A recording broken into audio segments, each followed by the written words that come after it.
Hi everyone, welcome to Diana's Table.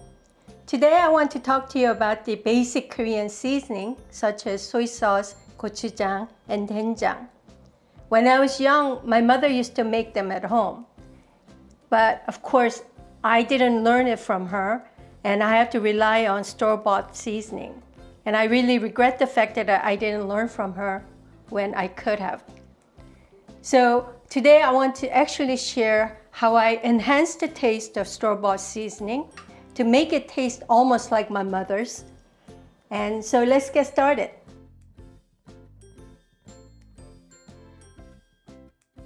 So I want to show you what I do to make the store-bought Korean doenjang or Korean miso taste better. I usually take an equal amount of Korean doenjang, maybe 2 spoonful here, and I add an equal amount of Japanese miso.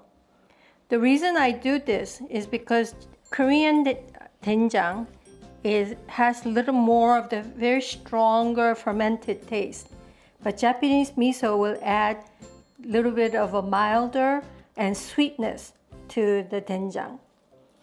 So you don't have to, it'll be just perfectly well balanced when you use it for jjigae or any kind of seasoning. So I mix it all together like this very well, and then I let it sit for about a month before I start to use it. Give it time for it to mix well together. This really makes a perfect doenjang base that you can make wonderful jjigae that I'm going to show you later.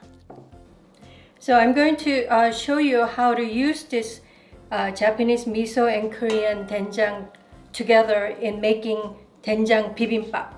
Today I'm going to add some water and add the dashi pack.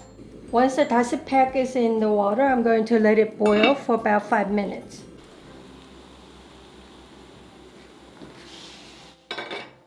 So I open up, and as you can see, the dashi broth has brewed enough, so you can get the very nice flavorful water in here. I'm going to add the tofu first, and then the cut zucchinis. This is a very simple recipe because I'm just going to add the tofu and zucchinis, and then I'm going to add the doenjang that's half miso and half Korean, and this is actually 1 year old already. So the reason I strain it is, I don't know if you can see it. The Korean doenjang usually has a lot of the the leftovers from the beans. So I like to have it nice and clean. So better to strain it this time.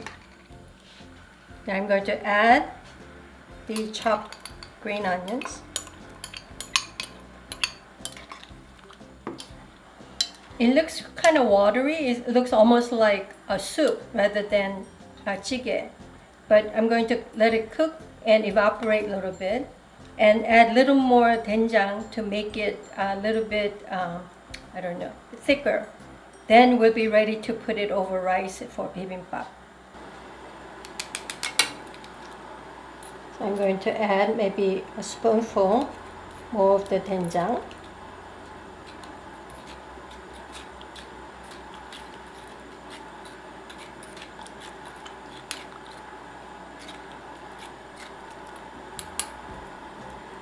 Okay.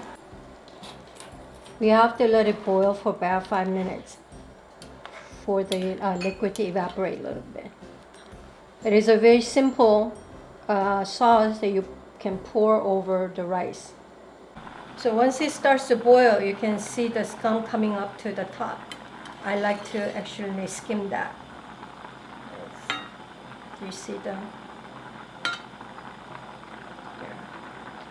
So makes the broth a little bit clear. Looks good, isn't it? So when it's ready, I take a spoonful of 된장찌개, put it over the rice. And I'm going to add some freshly cut chicory and some chives. Chives add crunchiness and also flavor to the bibimbap. And I'm going to mix it together. This, as you can see, is a very healthy way of having your bibimbap. You don't have to put any other seasoning.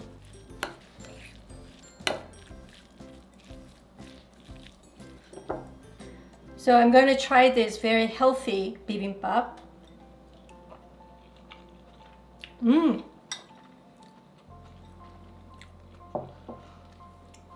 I think it's a really great mixture of healthiness and tastiness. A perfect balance. So happy cooking and happier eating.